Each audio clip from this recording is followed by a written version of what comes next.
Hello friends, welcome to my YouTube channel. ಇವತ್ತಿನ ವಿಡಿಯೋದಲ್ಲಿ CRPF ನೇಮಕಾತಿ 2024ರ ಮಾಹಿತಿಯನ್ನು ನೋಡೋಣ. ಹುದ್ದೆ ಹೆಸರು ಹೆಡ್ ಕಾನ್ಸ್ಟೇಬಲ್. ಒಟ್ಟು ಹುದ್ದೆಗಳು 17 ಹುದ್ದೆಗಳು. ವಿದ್ಯಾರ್ಥಿ ಅಭ್ಯರ್ಥಿಯು ಯಾವುದೇ ಮಾನ್ಯತಾ ಪಡೆದ ಮಂಡಳಿಯಿಂದ 12ನೇ ತರಗತಿಯನ್ನು ಪೂರ್ಣಗೊಳಿಸಿರಬೇಕು.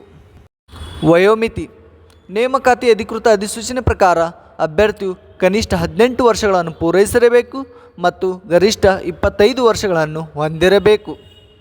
ಅರ್ಜಿ ಶುಲ್ಕ ಅರ್ಜಿ ಸಲ್ಲಿಸುವ ಅಭ್ಯರ್ಥಿಗಳಿಗೆ ಯಾವುದೇ ಅರ್ಜಿ ಶುಲ್ಕ ಇರುವುದಿಲ್ಲ.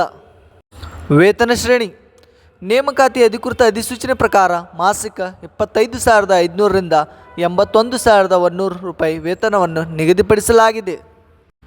ಪ್ರಮುಖ ದಿನಾಂಕಗಳು: ಆನ್ಲೈನ್ನಲ್ಲಿ ಅರ್ಜಿ ಸಲ್ಲಿಸುವ ಪ್ರಾರಂಭ ದಿನಾಂಕ 15/7/2024. ಆನ್ಲೈನ್ನಲ್ಲಿ ಅರ್ಜಿ ಸಲ್ಲಿಸುವ ಕೊನೆಯ ದಿನಾಂಕ 15/8/2024.